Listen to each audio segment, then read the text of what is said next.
Simple सा question है, क्या कंपनीज एक्ट 2013 क्या एलएलपी लिमिटेड लायबिलिटी पार्टनरशिप के ऊपर अप्लाई होता है या नहीं होता? इतना सा क्वेश्चन है। अब ये बात हमें कैसे पता चलेगी?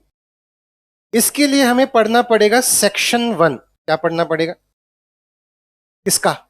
कंपनीज एक्ट का। कंपनीज एक्ट पढ़ के पता चलेगा ना कि कंपनीज एक्ट किस पे लगता है। तो कंपनीज एक्ट का जब हम सेक्शन नंबर 1 पढ़ेंगे, क्या पढ़ेंगे? Section number 1। तो सेक्शन 1 अगर आप ध्यान से देखो तो काफी पार्ट्स में टूटा हुआ है। सेक्शन 1 का सब सेक्शन 1 क्या कहता है कि इस एक्ट का नाम क्या है? Companies act 2013। ये एक्ट कहां पे अप्लाई होता है? पूरे के पूरे इंडिया में। यानी अगर कोई बंदा जम्मू कश्मीर में भी कंपनी खोलेगा तो कंपनीज एक्ट के लॉ उसको मानने पड़ेंगे।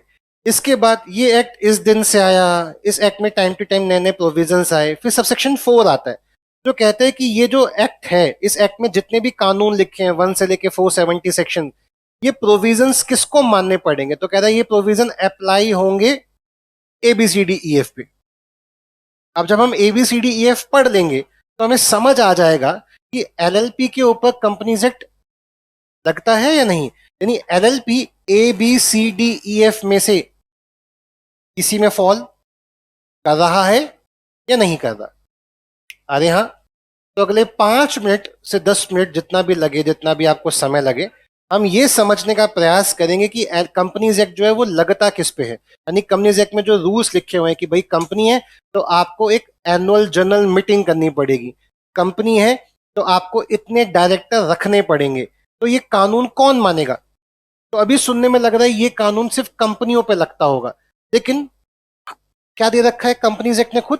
सेक्शन 1 सब सेक्शन 4 में बता रखा है कि जो कंपनीज एक्ट है वो ABCDEF पे लगता है। ना व्हाट ABCDEF से। आओ इसी चीज को पढ़ने का प्रयास करेंगे और कॉन्सेप्ट समझेंगे। तो the provisions of the act यानी companies act shall apply to, किस पे अप्लाई होता है सबसे पहले पढ़ेंगे। पढ़ो क्या लिखा है। Company incorporated under this act, यानी अगर कोई कंपनी अपने आप को इनकॉर्पोरेट करा रही है, अपने आप को रजिस्टर करवा रही है, कहां? कंपनीज एक्ट में। और under any previous company law. अभी मैंने थोड़ा पहले पहले जिक्र किया था, दोबारा जिक्र कर देते हैं। प्रीवियस कंपनी लॉ से हमारा क्या मतलब है? आपको मतलब समझ नहीं आया ना कि प्रीवियस कंपनी लॉ क्या होता है? तो कंपनीज एक्ट की जितनी भी परिभाषाएं हैं, डेफिनेशन है, वो कहां लिखी हुई है? सेक्शन 2 में। तो हम सेक्शन 2 के क्लॉज नंबर 67 में जाके पढ़ेंगे तो वहां हमें देखने को मिलेगा कि प्रीवियस कंपनी लॉ का मतलब भी बता रखा है। तो अभी हमने क्या पढ़ा? प्लीज जल्दी से बताओगे कि कंपनी से किस पे लगता है? जो अपने आप को रजिस्टर करवा रहा होगा दिस एक्ट में। दिस एक्ट मतलब 2013। यानी 2013 के बाद जितनी भी कंपनी खुली हुई होंगी उनका रजिस्ट्रेशन किस एक्ट में हुआ होगा? 2013 में। लेकिन सपोज कोई कंपनी 2012 में खुली थी तो कंपनीज एक्ट 2013 तो था नहीं। तो हम कह रहे हैं उससे, या फिर कोई प्रीवियस कंपनी लॉ में खुला हो। तो प्रीवियस कंपनी लॉ का मतलब क्या है? उसके लिए हमने सेक्शन 2 क्लॉज 67 पढ़ा। प्रीवियस कंपनी लॉ मतलब कंपनीज एक्ट 2013 के लिए प्रीवियस कंपनी लॉ कौन सा है? Companies act 1956। लेकिन कोई कंपनी अगर 1956 से पहले खुली होगी तो registration of transferred company ordinance 1942 उससे पहले खुली होगी तो, यानी ये प्रीवियस कंपनी लॉ को भी डिफाइन कर दिया कि भैया अगर आप इन एक्टों में भी अपने आप को रजिस्टर करा के बैठे हो तो आपको कंपनीज एक्ट 2013 का कानून मानना पड़ेगा। यानी अगर एक कंपनी खुली थी 1957 में तो किस एक्ट के तहत खुली होगी? कंपनीज एक्ट 1956 के थ्रू। क्या उसको, क्योंकि कंपनीज एक्ट 1956 तो रिपील्ड हो गया, खत्म हो गया, और इसकी जगह कौन आ गया? तो 2013 के कानून में जो लिखा है क्या वो कंपनीज एक्ट 1957 में खुली कंपनी को मानना पड़ेगा या वो मना कर सकती? मानना ही पड़ेगा। कौन कहता है मानना पड़ेगा? कंपनीज एक्ट 2013 कहता है। कह रहा है अगर आप इस एक्ट में खुले हो या इस एक्ट से पहले किसी भी प्रीवियस कंपनी लॉ में आपने अपना इनकॉर्पोरेशन, इनकॉर्पोरेशन मतलब रजिस्ट्रेशन कराया है, तो आपको इस, आपके ऊपर ये एक्ट लग जाएगा। यानी इस एक्ट में जितने भी कानून है ये आपको, यानी 1957 में विमेन डायरेक्टर कॉन्सेप्ट नहीं था, 2013 के कंपनीज एक्ट में था। तो कंपनीज एक्ट 2013 के बाद जब ये आ गया, क्या 1957 में खुली हुई कंपनी को भी अब अपनी कंपनी में विमेन डायरेक्टर रखना पड़ेगा अगर उसकी उतनी टर्नओवर, उतनी कैपिटल है तो? क्यों? कह रहे हम तो पहले खुले थे। भाई साहब खुले हो गए आप पहले, लेकिन अब ये एक्ट आ गया और ये एक्ट कहता है हम लगेंगे तुझ पे। कौन कहता है ये बात? कंपनीज एक्ट का सेक्शन 1 सबसेक्शन 4 क्लॉज ए, कि भैया हम किस पे लगेंगे? जिन्होंने अपना रजिस्ट्रेशन कहां करवाया है, इस एक्ट में, या इससे पहले जो भी कोई प्रीवियस कंपनी लॉ थे उसमें। अच्छा, रजिस्ट्रेशन कैसे कराते हैं हमने लास्ट क्लास में भी डिस्कस किया था। वेबसाइट का नाम क्या है? mca.gov.in, ministry of corporate affairs. यहां पे जाके आप क्या करेंगे? रजिस्टर योर कंपनी पे क्लिक करेंगे, लॉगिन आईडी बनाएंगे और यहां पे जाके अपनी कंपनी को रजिस्टर कराएंगे। यानी जो भी अपने आप को इस एक्ट इस वेबसाइट पे जाके रजिस्टर करवा रहा है उसके ऊपर कौन सा एक्ट लग गया। समझ गए बात? अरे हाँ, आगे बढ़े आगे बढ़े आगे बढ़े। कह रहे दूसरा पॉइंट, इंश्योरेंस कंपनी। अच्छा एक बात बताओ, लिखा ही क्या है? इंश्योरेंस के आगे क्या लिखा है? और कंपनी वर्ड हम ऑलरेडी पढ़ चुके हैं। अगर कंपनी हो तो इसका क्या मतलब है? अरे कंपनी का क्या मतलब है? सेक्शन 2 क्लॉज 20 कहता है कंपनी मींस कंपनी जो इनकॉर्पोरेट हुई है अंडर दिस एक्ट या इससे पहले वाले किसी भी कंपनी लॉ में, उसे हम कंपनी बोलेंगे। यानी जिसने अपने आप को कंपनीज एक्ट में रजिस्टर करवा लिया वो क्या है? अब मैं यहां बोल रहा हूं इंश्योरेंस कंपनी, मतलब इंश्योरेंस कंपनी क्या है? कंपनी तो है ही। अरे बोलो हाँ। तो फिर ये ऑलरेडी क्या डेफिनेशन नंबर 1 में नहीं आ गया? तो 2 में क्यों लिखा है? एक्चुअली इंश्योरेंस कंपनी के लिए दो कानून आए, एक आया इंश्योरेंस एक्ट 1938 और एक आया IRDA, insurance regulatory development authority 1999। अब एक इंश्योरेंस कंपनी है और आईआरडीए और इंश्योरेंस एक्ट कह रहा है ए सुन, चल हमारी बात मान। इंश्योरेंस कंपनी कह रही है नहीं नहीं भाई साहब, मैं तो कंपनीज एक्ट 2013 की बात मानूंगी। लेकिन आईआरडीए और इंश्योरेंस एक्ट क्या कह रहा है? चल हमारा जो कानून है उसके हिसाब से चल। अब इंश्योरेंस कंपनी क्या किसकी बात माने बताओ? IRDA, insurance regulatory development authority, या कंपनीज एक्ट 2013? दिक्कत आ रही है? अरे हाँ है ना, या नहीं? भाई जब तक मेरी शादी नहीं हुई थी तब तक मैं अपनी मम्मी की मानता था। अब शादी हो गई तो मेरे पे दो लोगों का हक है, एक मेरे पेरेंट्स का और एक मेरी वाइफ का। अब मैं किसकी बात मानूं? वही ना दिक्कत। किसको दिक्कत नहीं है? जिसकी शादी हुई नहीं उसे आज भी कंपनीज एक्ट की सुननी है। लेकिन जो इंश्योरेंस कंपनी है उसके लिए तो एक सेपरेट कानून बना हुआ है। कौन सा? आईआरडी है, इंश्योरेंस एक्ट। अब वो दो किसकी सुने? सपोज सब हाइपोथेटिकल एग्जांपल दे रहा हूं। हाइपोथेटिकल एग्जांपल, मैं इंश्योरेंस एक्ट पढ़ाता नहीं हूं इसलिए मुझे उसमें कोई नॉलेज नहीं है, इसलिए मैं मनगढ़ंत एग्जांपल दे रहा हूं। सपोज इंश्योरेंस एक्ट बोले कि आपके पास जो कार अगर होगी, अगर आपके पास फिक्सचर फर्नीचर्स होंगे तो उस पर आपको 25% का डेप्रिसिएशन लगाना है। हाइपोथेटिकल एग्जांपल है, मनगढ़ंत, इंश्योरेंस एक्ट मैंने नहीं पढ़ रखा। ठीक है, और कंपनीज एक्ट बोल रहा है कि कार पे 15% का डेप्रिसिएशन लगेगा। तो एक एक्ट बोल रहा है कि अपनी बैलेंस शीट में 25% का डेप्रिसिएशन लगाओ और एक एक्ट बोल रहा है 15% का लगाओ। कौन सा लगाएं? दिक्कत हो गई ना। तो कंपनीज एक्ट बड़ा अच्छा है, माँ बड़ी अच्छी है। माँ कह रही है बेटा अगर तेरी शादी हो चुकी है तो पहले अपनी वाइफ की मान, मेरी मत मान। क्योंकि मेरी मानने के लिए तेरे पापा हैं, उसकी मानने के लिए कोई तो हो। तो तू बेटा अपनी वाइफ की मान। ये कौन कह रहा है? पढ़ो पढ़ो पढ़ो क्या लिखा, देखो ध्यान से पढ़ो, ध्यान से पढ़ो। कंपनी से क्या कह रहा है? कंपनी से कह रहा है कि मैं लग जाऊंगा, किस पे लग जाऊंगा? इंश्योरेंस कंपनी पे भी लग जाऊंगा। मतलब कंपनी ही तो है तो लगूंगा ही लगूंगा, लेकिन एक्सेप्ट कब नहीं लगूंगा? Where the provisions of the companies act inconsistent हो जाएंगे। इनकंसिस्टेंट मतलब दोनों के बीच 36 का आंकड़ा है, मतलब मैं कुछ और कह रहा हूं और इंश्योरेंस एक्ट और आईआईडी कुछ और कह रहे हैं, तब एक्सेप्शन लग जाएगी, तब मैं नहीं लगूंगा। यानी मैं कब तक लगूंगा? माँ कह रही है आज भिंडी बनेगी और वाइफ कह रही है आज भिंडी बनेगी, दिक्कत ही नहीं है। दोनों कह रहे हैं कार पे 15% डेप्रिसिएशन लगेगा, दिक्कत ही नहीं है। दिक्कत कब है? जब एक बोले भिंडी बनेगी और एक बोले आज तो साग बनेगा, अब दिक्कत है। अब किसकी सुनेंगे? अरे किसने बोला पहले ये भी तो समझो। भिंडी बोला माँ ने, साग बोला वाइफ ने। साग क्यों बनेगा? लॉ कह रहा है जब मुझ में, कंपनी लॉ कह रहा है खुद, जब मुझ में और इंश्योरेंस एक्ट में कुछ तनाव आएगा, 36 का आंकड़ा आएगा, इनकंसिस्टेंसी आएगी, तब तुम उसकी सुनना, तब मेरी मत सुनना। क्योंकि इंश्योरेंस एक्ट लगेगा ही किस पे? इंश्योरेंस कंपनी पे। और कंपनी से किस पे लग रहा है? इंश्योरेंस कंपनी में भी और नॉन इंश्योरेंस कंपनी में भी। तो मेरे पास अपनी बात मनवाने के लिए कौन है? नॉन वाले भी हैं। तू उन्हीं की सुन, क्योंकि तेरे लिए तो एक स्पेशल कानून बना है। बात समझ? अरे हाँ या ना? अगला पॉइंट, ऐसी फिर भाग क्या है बैंकिंग कंपनी। बैंकिंग कंपनी कह रहा है मैं किसकी सुनूंगा? तेरी भी तो शादी हो गई है, तेरे लिए भी तो बैंकिंग रेगुलेशन एक्ट बन चुका है 1949 का। तो बताओ बैंक किसकी सुनेंगे? बैंक की भी, और कंपनी है तो कंपनीज एक्ट की भी। तो बताओ फिर से क्या सेम लाइन चिपक गई? Except where the provisions of the said act, said act मतलब कंपनीज एक्ट 2013 इनकंसिस्टेंट हो जाएंगे किसके साथ? Provisions of the banking regulation act, तब मत सुनना।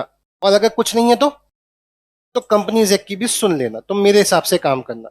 अगला, अगला कौन सी कंपनी? कह रहे वो कंपनी जो एंगेज्ड है, किसमें एंगेज्ड है? जनरेशन, या तो पैदा कर रही है या सप्लाई कर रही है क्या? इलेक्ट्रिसिटी। तो इसके लिए एक अलग कानून बन गया, इलेक्ट्रिसिटी एक्ट 2003। तो ये किसकी सुनेगी? तो फिर से सेम बात, एक्सेप्ट। कब मत सुनना तुम कंपनीज एक्ट की? जब तुम्हारा कंपनीज एक्ट का कानून इनकंसिस्टेंट हो जाए किसके साथ?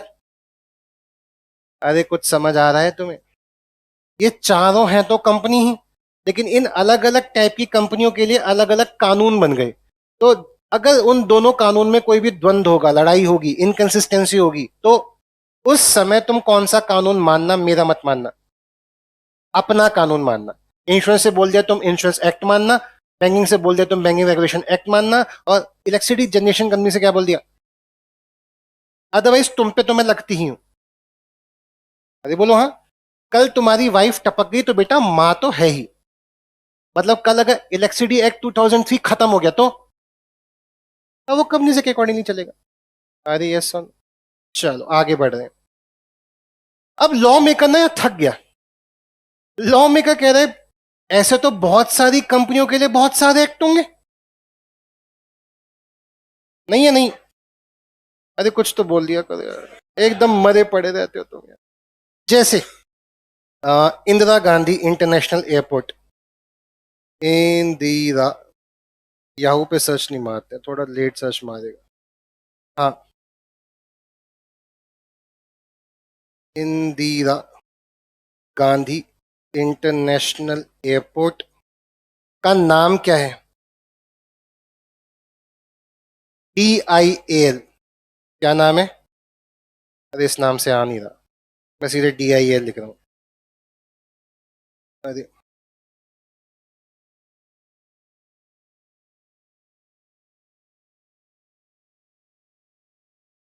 क्या नाम है, ध्यान से पढ़ेंगे बेटा। Delhi international airport limited. नाम के पीछे क्या आ रहा है? और लिमिटेड कौन लिखता है? कंपनी। अच्छा, प्राइवेट लिमिटेड नहीं, लिमिटेड है मतलब पब्लिक कंपनी है, प्राइवेट कंपनी है? Public company. तो बताओ दिल्ली इंटरनेशनल एयरपोर्ट अगर लिमिटेड है तो इसने अपना रजिस्ट्रेशन किस एक्ट में कराया होगा? कंपनीज एक्ट में। लेकिन लेकिन एक एक्ट है, आई, क्या है? Airport authority of India act है 19, एक सेकंड, 1994 का। और ये क्या कहता है?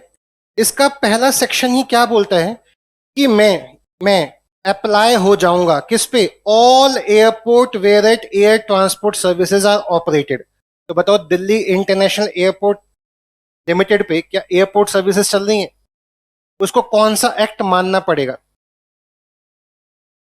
अब आप बताओ, दिल्ली इंटरनेशनल एयरपोर्ट लिमिटेड क्योंकि वो कंपनी है तो उसको कौन सा एक्ट मानना पड़ेगा? कंपनीज एक्ट और AI, airport authority of India act. अब एक छोटी सी बात बताओ, किसकी बात माने वो? बोलो। अरे मैं कोर्ट कह रहा हूं ऐसे तो बहुत सारी कंपनियों पे अलग अलग एक्ट लगते होंगे। तो लॉ मेकर हार गया, लॉ मेकर थक गया। लॉ मेकर ने एक छोटी सी लिखी, एनी अदर कंपनी, मतलब कोई भी कंपनी जो गवर्नड हो रही है किसके द्वारा? Special act. तो यहां पे हमारा स्पेशल, जैसे एनी अदर कंपनी कौन सी होगी? DIAL। कौन सी कंपनी? कंपनी ही तो है, लेकिन उसको गवर्न करने के लिए कौन सा एक्ट है? AAI। For the timing in force, मतलब उस समय कोई कानून चल रहा है। कौन सा कानून चल रहा है अभी? AAI। तो बताओ अब ये एक्ट किस पे लगेगा? अब DIAL किसकी मानेगी? कह रहे कंपनीज एक्ट की मानो। कब मत मानना? जब, लेकिन ध्यान से पढ़ना। अब मैं आपको कुछ गलतियां बताना चाहूंगा, आईसीए की कुछ गलतियां गिनाऊंगा। ये आईसीए का स्टडी मटेरियल है, दिख रहा है आपको? अरे हाँ, लेकिन यहां क्या लिखा है? Any other company govern by the special act for the timing was full stop. अगर इतना सा कानून पढ़ोगे तो आपको कैसी फीलिंग आ रही है? कि सिर्फ किसकी सुन? मेरी सुन। चाहे तुझे गवर्न करने के लिए कौन सा एक्ट हो, स्पेशल भी हो, क्योंकि आगे क्या नहीं लिखा भाई? ऊपर कोई सा भी पढ़े थे, एक्सेप्ट एक्सेप्ट एक्सेप्ट लिखा था, लेकिन यहां पे लिखा है नहीं लिखा। अब गलत पढ़ने से ना आपके अंदर गलत ही नॉलेज आएगी। अब आईसीए की बुक में गलत लिखा हुआ है, आधा लिखा हुआ है, और आप पढ़ चुके हो आधा सच इज फ्रॉड। आधा सच किसी काम का नहीं है। तो अगर आप सीए इंटर की बुक पढ़ें या सच में सेक्शन 1 गूगल पे टाइप करें तो आपको लाइन पूरी ऐसे मिलेगी। ध्यान से पढ़ना please. Any other company govern by any special act for the timing in force in India. आगे क्या लिखा है यहां भी? ये लाइन ऐसे ही खा गया, फाउंडेशन की बुक में खा गया, इंटर की बुक में डाल दिया। मतलब खुद देखो, होता है ना बचपन में आपको पढ़, अभी आजकल रोहित सर क्या बोलते होंगे आपको? 12th में गलत अकाउंट्स पढ़ी थी, अब सही पढ़ा रहा हूं। फिर रोहित सर इंटर में खुद बोलेंगे फाउंडेशन में, बेटा मैंने ही गलत पढ़ाया था, अब मैं ठीक पढ़ा रहा हूं। अरे तो गलत पढ़ाई क्यों रहे हो? ठीक है, फाउंडेशन में हमें क्या पढ़ाया जा रहा है? जल्दी पढ़ो, फुल स्टॉप। फिर इंटर में जाके तुम्हें क्या बोलूं? बेटा वहां गलत पढ़ाया था, पूरी लाइन तो। इससे अच्छा पहली बार में पूरी बात पढ़ा दो यार। तुम समझो मैं क्या कहना चाह रहा हूं? क्या यहां भी एक्सेप्ट लिखा हुआ है? अरे हाँ है ना? पढ़ो क्या लिखा है? Except in so far as the said provisions of the are inconsistent with the provision of. इसका मतलब कंपनीज एक्ट जब स्पेशल एक्ट से टकराएगा तब किसकी सुनना? स्पेशल एक्ट की। तब किसकी मत सुनना? क्या ये लाइन यहां भी साथ में जा रही है? लेकिन हमारे स्टडी मेट के हिसाब से ये 4 पॉइंट पढ़ के आप मुझे बताएंगे क्या अभी तक एलएलपी के ऊपर ये एक्ट लग रहा है? क्योंकि ये सारी की सारी क्या थी? कंपनी। क्या एलएलपी इज अ कंपनी? अरे जल्दी बताओ। कंपनी, इंश्योरेंस भी कंपनी, बैंकिंग भी कंपनी, बिजली बनाने वाली भी कंपनी, और एनी अदर कंपनी, ये सभी क्या है? लास्ट लाइन एफ पॉइंट पढ़ेंगे क्या लिखा है? कह रहे सच बॉडी कॉर्पोरेट। क्या वर्ड बोला बेटा? कह रहे बॉडी कॉर्पोरेट। यहां कंपनी वर्ड यूज नहीं हो रहा, क्या वर्ड यूज हो रहा है? कह रहे body corporate which are incorporated by any act. कह रहा कोई भी बॉडी कॉर्पोरेट जो किस एक्ट के द्वारा पैदा हुई हो? कंपनीज एक्ट के अकॉर्डिंगली या किसी भी एक्ट के accordingly? For the timing in force, उस समय जो भी कानून चल रहा होगा उस समय अगर वो किसी भी एक्ट में पैदा हुई है तो उसका नाम क्या है? कंपनी या बॉडी कॉर्पोरेट? यहां कंपनी वर्ड नहीं लिखा। एंड साथ में सेंट्रल गवर्नमेंट अगर नोटिफाई कर दे, सेंट्रल गवर्नमेंट अगर इन्फॉर्म कर दे, और कहां इन्फॉर्म करती है? ऑफिशियल गजट में। याद है ना ऑफिशियल गजट पढ़ा हुआ? तो सेंट्रल गवर्नमेंट अगर नोटिफाई कर दे ऑफिशियल गजट में तो मैं उसके ऊपर भी अप्लाई हो जाऊंगी। कौन अप्लाई हो जाऊंगी? अब एक छोटी सी बात, सारी प्रॉब्लम आखिर तक गई कि बॉडी कॉर्पोरेट क्या होता है।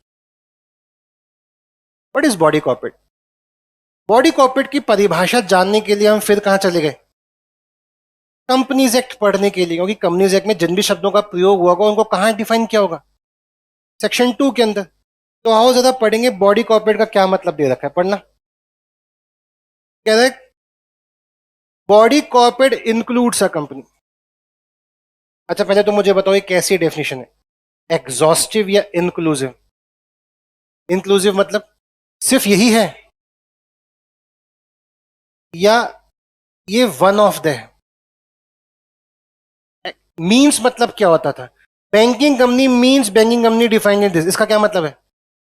सिर्फ यही है, इसके अलावा कोई नहीं है। लेकिन अगर कोई बात इंक्लूड से शुरू हो रही है तो मतलब बॉडी कॉर्पोरेट के कई मतलब होते हैं, बट ये तो है, ये तो है, ठीक है। तो body corporate includes a company incorporated outside India. तो किसको बॉडी कॉर्पोरेट बोल दिया? एप्पल इनकॉर्पोरेशन इंडिया में रजिस्टर्ड है या अमेरिका में? तो हमने उसे क्या बोल दिया? कंपनी बोले बॉडी कॉर्पोरेट बोले? क्योंकि कंपनी कौन है? जल्दी बताएंगे कंपनी कौन है। कंपनी मतलब वो कंपनी जो इनकॉर्पोरेट कहाँ हुई है? कंपनीज एक्ट 2013 में, ऐसे पहले की किसी प्रीवियस कंपनी लॉ में। लेकिन एप्पल कंपनी तो यहाँ पे इनकॉर्पोरेट ही नहीं हुई, वो तो इनकॉर्पोरेट इंडिया से बाहर हुई है, तो उसको क्या नाम दिया? तो मेरा अगला सवाल, क्या एप्पल कंपनी पे सेंट्रल गवर्नमेंट चाहे तो कंपनीज एक्ट के लॉ लगा सकती है नोटिफिकेशन के द्वारा? यस और नो? क्या वो इनकॉर्पोरेट कंपनीज एक्ट में हुई है या एनी एक्ट में हुई है? एनी मतलब अमेरिका के एक्ट में हुई होगी, बोलो हाँ। अरे कुछ तो बोलो। अच्छा, मैं 2 मिनट के लिए आपको और परेशान करूंगा, क्योंकि हमारा क्वेश्चन किस पे अटका हुआ है? क्या कंपनीज एक्ट एलएलपी पे लग सकता है क्या? तो जरा मैं इसको पढ़ने के लिए, एलएलपी एक्ट आ गया, कहाँ गया? ये है लिमिटेड लाइबिलिटी पार्टनरशिप एक्ट 2008, और यहां भी बॉडी कॉर्पोरेट नाम का एक वर्ड लिखा हुआ है। पढ़ें बॉडी कॉर्पोरेट क्या होता है। As per LLP, as per LLP act body corporate means a company. Mean से परिभाषा शुरू हो रही है, मतलब बस यही है। तो एलएलपी एक्ट के हिसाब से बॉडी कॉर्पोरेट का मतलब बस यही है जो हम बता रहे हैं। क्या है? कह रहे कंपनी जो कि डिफाइंड है section 2 clause 20 of companies act 2013, ये तो हमने पढ़ लिया। कह रहे कंपनी तो बॉडी कॉर्पोरेट है ही, और इंक्लूड कर लो किसको? एलएलपी जो रजिस्टर्ड है अंडर एलएलपी एक्ट। इसके अलावा एलएलपी जो रजिस्टर्ड है इंडिया से बाहर, एंड कंपनी जो रजिस्टर्ड है इंडिया से बाहर। तो एज पर एलएलपी एक्ट कौन कौन है बॉडी कॉर्पोरेट? कंपनी तो है, इंडिया की एलएलपी है, इंडिया से बाहर की एलएलपी है, और इंडिया से बाहर की कंपनी है, एज पर एलएलपी एक्ट। और as per companies act, as per companies act LLP is not body corporate. ध्यान से देख लो, as per companies act who is body corporate? सिर्फ फॉरेन, मतलब इंडिया से बाहर की कंपनी। और as per LLP act who is body corporate? LLP भी बॉडी कॉर्पोरेट है, बोलो हाँ। अब मेरा एक सवाल है आप लोगों से, आप प्लीज दिमाग लगाना और मुझे बताना, आप लगाना प्लीज। परिभाषा में क्या लिखा हुआ था? एप्लीकेबिलिटी की बात सेक्शन 1 में क्या लिखा था कि मैं किस किस पे लगती हूँ? कहता है मैं कंपनी पे लगती हूँ, इंश्योरेंस कंपनी पे लगती हूँ, और एंड में क्या बोलता है? Such body corporate which are incorporated by. अब एनिएक्ट का क्या मतलब है? क्या इसमें एलएलपी भी आ जाएगा? अरे कुछ तो बोलो। क्या इसने बोला body corporate as per companies act? अगर कंपनीज एक्ट होता तो फिर तो कंपनी ही बन जाती। तो कह रहे कोई भी बॉडी कॉर्पोरेट जो किसी भी एक्ट में स्टैब्लिश हो, किसी भी एक्ट में स्टैब्लिश हो, और सेंट्रल गवर्नमेंट ने उसको नोटिफाई किया हो, अगर सेंट्रल गवर्नमेंट नोटिफाई नहीं करेगी तो उस पर वही कानून चलता रहेगा। लेकिन अगर सेंट्रल गवर्नमेंट बोलेगी नहीं नहीं नहीं, तुम पे कंपनीज एक्ट भी लगेगा, तो अब मेरा आपसे सिंपल सवाल, क्या बॉडी कॉर्पोरेट की परिभाषा में एज पर एलएलपी एक्ट क्या एलएलपी आता है? अरे यस। मैं इसके अलावा आपको आपको एलएलपी एक्ट का सेक्शन नंबर 67 और दिखाना चाहूंगा। कोर्स का पार्ट नहीं है, इंटर में पढ़ते हैं, बट फिर भी आपको नॉलेज होनी चाहिए। क्या? कि central government by notification in official gazette direct that any of the provisions of companies act 1956, जो कि अब क्या हो गया 2013, specified in the notification shall apply to any LLP. मतलब एलएलपी एक्ट का सेक्शन 67 हमको कहता है कि भैया अगर सेंट्रल गवर्नमेंट चाहे तो नोटिफाई करके कंपनीज एक्ट किस पे लगा सकती है। ये कौन कह रहा है? एलएलपी एक्ट का सेक्शन 67। अच्छा, जब भी ऐसा लगाओगे तो आपको ये बात पार्लियामेंट में रखनी पड़ेगी, पार्लियामेंट में 30 दिन के लिए रखनी पड़ेगी, उस पर चर्चा होगी। अगर पार्लियामेंट ने पास कर दिया तो एलएलपी पे भी क्या लग जाएगा? मतलब क्या एक इकलौता सेक्शन है जो खुद कह रहे हैं कि कंपनीज एक्ट लग सकता है एलएलपी पे? तो जल्दी बताओ, ये बात कहां लिखी है? एलएलपी एक्ट के सेक्शन 67 में। लेकिन हम एलएलपी एक्ट नहीं पढ़ रहे, अभी हम कौन सा एक्ट पढ़ रहे हैं? क्या कंपनीज एक्ट के सेक्शन 1 में भी यही बात लिखी है? कि अगर कोई अपने आप को बॉडी कॉर्पोरेट बोलता है किसी भी एक्ट में रजिस्टर्ड होके, तो हम उसके ऊपर लग जाएंगे। तो सेक्शन 1 में पढ़ रहे हैं हम लग जाएंगे, और एलएलपी के सेक्शन 67 में हम पढ़ रहे हैं कि लगने का तरीका क्या है। तो समझ पा रहे हो या नहीं पा रहे? यहां बोलना यहां तो बोलते ना, लगा सकते हैं। लगाना आसान है क्या? या पार्लियामेंट में रूल पास करवाना पड़ेगा? और पार्लियामेंट में कोई भी लॉ पास करवाना आसान है क्या? बट मैं क्वेश्चन टू यू, क्या एलएलपी एक्ट पे कंपनीज एक्ट लग सकता है? ये कहां से प्रूफ मिले आपको? ये बात आपको कंपनीज एक्ट में पढ़ने को मिला, किस सेक्शन में? सेक्शन 1 में। और दूसरा कहां पढ़ने को मिला? एलएलपी के सेक्शन 67 में। तो हमारे पास दो एविडेंस हैं जो क्या कहते हैं, एलएलपी को कौन से कानून मानने पड़ेंगे? एलएलपी अगर एलएलपी बनी है तो उसको एलएलपी एक्ट 2008 मानना है, कंपनीज एक्ट 2013 मानना है? उसको एलएलपी एक्ट 2008 मानना है। लेकिन अगर सेंट्रल गवर्नमेंट नोटिफाई कर दे, और कैसे नोटिफाई करेगी? बजट में तो करेगी, बट उससे पहले क्या होगा? पार्लियामेंट में पास करना पड़ेगा, 67 के कानून मानने पड़ेंगे। अगर वो सब हो गया तो क्या कंपनीज एक्ट चाहे तो कंपनीज एक्ट के कानून भी लगवा सकती है एलएलपी पे? तो जो क्वेश्चन शुरू में किया था उसका आंसर बताओ, क्या एलएलपी एक्ट पे कंपनीज एक्ट लग सकता है? इसके दो एविडेंस है। पहला, अब एक छोटा सवाल, बॉडी कॉर्पोरेट कौन होता है? बॉडी कॉर्पोरेट की आपने एक परिभाषा पढ़ी या दो परिभाषा पढ़ी? मैं आपका दिमाग खराब तो नहीं करना चाहता, बट मेरा मन कर रहा है। एलएलपी एक्ट के हिसाब से एलएलपी बॉडी कॉर्पोरेट है, कंपनीज एक्ट के हिसाब से एलएलपी बॉडी कॉर्पोरेट नहीं है। मतलब अरे ये सुनो, अच्छा तो मेरे को अगले क्वेश्चन का आंसर दो, पार्टनरशिप फर्म क्या बॉडी कॉर्पोरेट है? जल्दी बताएंगे प्लीज। क्या पार्टनरशिप फर्म बॉडी कॉर्पोरेट है? ना तो एलएलपी की परिभाषा के हिसाब से, ना ना कंपनीज एक्ट की परिभाषा के हिसाब से। यस और नो? लेकिन अगर आप 2 मिनट के लिए अपना दिमाग खराब करना चाहो तो मैं आपको इंफॉर्मेशन टेक्नोलॉजी एक्ट पढ़ा पढ़ा मतलब बस दिखाना चाहूंगा। कौन सा एक्ट? क्या तुम जिंदा हो? इंफॉर्मेशन टेक्नोलॉजी एक्ट का सेक्शन 43A का एक्सप्लेनेशन ये बताता है कि बॉडी कॉर्पोरेट मींस कंपनी, यानी हर परिभाषा में कौन बॉडी कॉर्पोरेट है ही, समझो, and include partnership firm, even a sole proprietorship. मतलब वो तो कह रहा है कि इंडिविजुअल अगर बिजनेस कर रहा है वो भी कौन है, as per which act? But information technology act, यानी बॉडी कॉर्पोरेट की परिभाषा हर एक्ट में सेम है या अलग अलग चल रही है? अब आप मुझे बताएंगे फिर हम यहाँ पे कौन सी वाली बॉडी कॉर्पोरेट माने, ये कौन सी बॉडी कॉर्पोरेट है? कंपनी के हिसाब से तो एलएलपी है ही नहीं बॉडी कॉर्पोरेट, समझो? क्या ये बहुत ही वास्ट परिभाषा है? अरे यस या नो? कल अगर सपोज गवर्नमेंट, सेंट्रल गवर्नमेंट बोले ए पार्टनरशिप फर्म आज से तुमको भी कंपनी लॉ मानना पड़ेगा, तो आप बताओ क्या गवर्नमेंट ने जो कानून बनाया सही है गलत है? गवर्नमेंट क्या बोलेगी? As per information technology act partnership firm body corporate होती है। और दूसरा पार्टी क्या बोलेगी? अरे भाई साहब, हम आईटी एक्ट थोड़ी ना पढ़ रहे हैं, हम तो क्या पढ़ रहे हैं, कंपनीज एक्ट पढ़ रहे हैं। कंपनीज एक्ट अगर वेबसाइट पे भी जाओ, कौन सी वेबसाइट पे, www.mc की वेबसाइट पे भी जाओ, तो भैया या तो यहाँ पे कंपनी रजिस्टर्ड होगी या यहाँ पे एलएलपी रजिस्टर्ड होगी।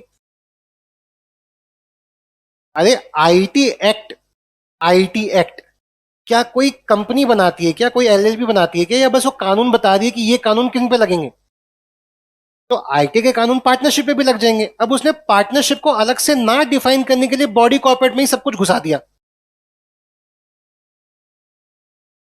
सर के ऊपर से तो बात नहीं जा रही। लेकिन एलएलपी और कंपनी से क्यों बनाए? एक संस्था बनाने के लिए कि भाई तुम अपने आप को एक स्ट्रक्चर मानो और आर्टिफिशियल लीगल पर्सन हो और बिजनेस करो। तो आप अगर कंपनीज एक्ट लगाना ही चाहते हैं पार्टनरशिप फर्म पे, तो सॉरी, आपके पास ये पावर ही नहीं है। कौन नहीं देता ये पावर आपको? सेक्शन 1। सेक्शन 1 के हिसाब से हु इज बॉडी कॉर्पोरेट? जो अब मेरा एक छोटा सा क्वेश्चन, पहले क्वेश्चन का आंसर करो। ICI, institute of chartered accountant of India, क्या ये बॉडी कॉर्पोरेट है? देखो बार बार आपके दिमाग में एक बात अटकेगी, बॉडी कॉर्पोरेट क्या होता है। तो सिर्फ सिंपल तरीके से बात समझने के लिए, सिर्फ सिंपल तरीके से बात समझने के लिए जान लो, बॉडी कॉर्पोरेट मतलब एक ऐसी संस्था जिसके अंदर वो फीचर्स पाए जाते हैं। वो कौन से सर? सेपरेट लीगल एंटिटी का कॉन्सेप्ट पाया जाता है, जिसमें आर्टिफिशियल लीगल पर्सन का कॉन्सेप्ट पाया जाता है, जिसमें लिमिटेड लायबिलिटी का कॉन्सेप्ट पाया जाता है, जिसमें परपेचुअल सक्सेशन का कॉन्सेप्ट पाया जाता है, जिसमें कॉमन सील का कॉन्सेप्ट। सर ये सारे के सारे फीचर तो कंपनी के ही हैं? नहीं, ये सारे फीचर एलएलपी में भी हैं। एलएलपी में नाम क्या है? Limited liability partnership. मतलब लायबिलिटी कैसी है? एलएलपी एक आर्टिफिशियल लीगल पर्सन है, सेपरेट लीगल एंटिटी है, उसकी खुद की क्या है? अब यही बात जरा तुम आईसीआई पे लेके आ जाओ, institute of chartered accountant of India, क्या ये बॉडी कॉर्पोरेट है? जल्दी दिमाग लगाएंगे। क्या आपके मरने पर भी आईसीआई जिंदा रहेगा? क्या आईसीआई का चेयरमैन भी मर गया तो आईसीआई रहेगा? यानी परपेचुअल सक्सेशन है, शेयर होल्डर के मरने जीने पे फर्क। क्या आईसीआई की खुद की कॉमन सील होगी? क्या आईसीआई अपने में एक सेपरेट लीगल पर्सन है? मतलब अगर किसी स्टूडेंट का रिजल्ट अच्छा नहीं आया, वो आईसीआई के ऊपर केस कर, तो केस किस नाम, किसके नाम पे होगा? आईसीआई का जो चेयरमैन है, या स्टूडेंट वर्सेस आईसीआई? यानी आईसीआई एक सेपरेट लीगल पर्सन है जो अपने नाम से सू होगा और अपने नाम से सू करेगा। तो आईसीआई के अंदर कौन से फीचर है? बट आईसीआई कंपनी नहीं है, क्यों? क्योंकि आईसीआई लिमिटेड या आईसीआई प्राइवेट लिमिटेड वर्ड नहीं है, सिर्फ क्या है? और आईसीआई कैसा पैदा हुई? As per institute of chartered accountant of India act 1949 के अकॉर्डिंगली। तो क्या आईसीआई भी बॉडी कॉर्पोरेट है? क्योंकि उसके अंदर वही फीचर्स हैं। लेकिन आईसीआई को क्या सेंट्रल गवर्नमेंट ने नोटिफाई करके कंपनीज एक्ट लगवाए हैं? नहीं, इस वजह से उसको कंपनीज एक्ट मानने की जरूरत नहीं है। सर अगला example, NHAI, national highway authority of India, क्या ये भी एक सेपरेट लीगल एंटिटी है? अपने नाम से सड़कें बनाती हैं, नितिन गडकरी के कंट्रोल में आती हैं ये। क्या इसका एक सेपरेट एक्ट होगा? अरे बोलो हाँ। लेकिन क्या एक कंपनी है? National highway authority of India private limited, या बस एनएचएआई? तो इसको कौन से कानून मानने हैं? इसके लिए नोटिफिकेशन आ चुकी है, क्या बोल रहा हूं मैं? NHAI, national highway authority of India, ये सेंट्रल गवर्नमेंट के द्वारा नोटिफाई हो चुका है कि तुझको कौन से एक्ट मानने। इस वजह से एनएचएआई पे कौन से कानून लगते हैं? अब एक बात बताओ, एनएचएआई एलएलपी है, एनएचएआई के इंडिया से भागी कंपनी है, बट एनएचएआई पे कैसे लग गया? यानी किसी एक्ट में एनएचएआई को बॉडी कॉर्पोरेट बोला होगा, और बॉडी कॉर्पोरेट बोलते ही बॉडी कॉर्पोरेट हो गई। और body corporate as per companies act, as per any act, उस पर सेंट्रल गवर्नमेंट की नजर पड़ी तो चाहे तो उसको कंपनीज एक्ट में डाल सकती, जैसे एनएचआई को डाल दिया, जैसे फूड कॉर्पोरेशन ऑफ इंडिया को डाल दिया। तो ये दो एग्जाम्पल्स हो गए किसके? अरे किस पे? पॉइंट नंबर एफ के। किसके? किस किस के ऊपर लग सकता है? तो मैंने कहा दो के ऊपर तो लग चुका है। कौन कौन से के ऊपर लग चुका है? NHAI and FCI. इसके अलावा एक क्वेश्चन हमने निपटा दिया, क्या एलएलपी पे लग सकता है? क्योंकि एज पर एलएलपी एक्ट वो भी क्या है? Body corporate. और सेक्शन 67 भी कहता है कि सेंट्रल गवर्नमेंट का जब मन करेगा तो कंपनीज एक्ट पे क्या लगा देगा, तो एलएलपी पे क्या लगा देगा? वो बोल सकता है कि ऐसी ऐसी टर्नओवर वाली एलएलपी के ऊपर कंपनीज एक्ट लगेगा, इससे कम टर्नओवर वाली पे एलएलपी लगेगा। तो जैसा उसका मन करेगा वो वैसा लगा सकता है। और ये पावर उसको कौन देता है? सेक्शन 1। कौन देता है पावर? कंपनीज एक्ट का सेक्शन 1 सबसेक्शन 4 क्लॉज एफ कहता है कि हम बॉडी कॉर्पोरेट के ऊपर जिस दिन मन करेगा सेंट्रल गवर्नमेंट का, उसके ऊपर कंपनीज एक्ट लगवा देगी। अभी नहीं लगता, बात अलग है, लेकिन लगवाने का उसके पास अधिकार। जैसे किसके ऊपर लगा दिया, लिख लो एग्जांपल, एनएचएआई, एफसीआई। ठीक है, समझ गए आप? चलो इतने पे खत्म करते हैं। एक बार जल्दी से सेक्शन 1 पढ़ो, और जो डाउट है, जो भी प्रॉब्लम है, पूछ लो।